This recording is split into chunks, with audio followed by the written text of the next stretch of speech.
একটা বই আছে, নাম হৃদয় ভাঙার গর্জন। মানুষ সেটার জন্য 1000 টাকা খরচ করে, কিন্তু কোনো ইসলামী বই 300 টাকায় কিনতে বললে বলবে, আরে ভাই, দামটা একটু বেশি। আজকাল আমরা দেখি হৃদয় ভাঙার গল্পে চোখ ভিজে যায়, কিন্তু কোরআনের আয়াতে মন কাঁপে না। প্রেমে হারানোর বেদনা মনে রাখি, কিন্তু আল্লাহর জন্য হারানো কোনো কিছুর কথা ভুলে যাই। কিন্তু কি আশ্চর্য, যে বই আমাদের কাঁদায় সেটা আমরা ভালোবাসি, আর যে বই আমাদের বাঁচাতে চায় তাকে অবহেলা করি।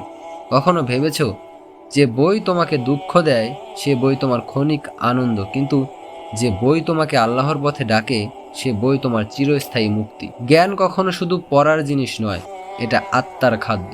দুনিয়ার গল্প হয়তো তোমার সময় কাটাবে, কিন্তু ইসলামী বই তোমার জীবন বদলে দেবে। শেষ কথা, একদিন আমরা সবাই হারিয়ে যাব, তখন হৃদয় ভাঙার গল্প নয়, শুধু আল্লাহর কথাই আমাদের রক্ষা করবে। তাই আজ থেকে সিদ্ধান্ত নাও, হৃদয় ভাঙার কষ্টের গল্পের বই নয়, আত্মার শান্তি আছে যে বই, সে বই কেনার চেষ্টা করব।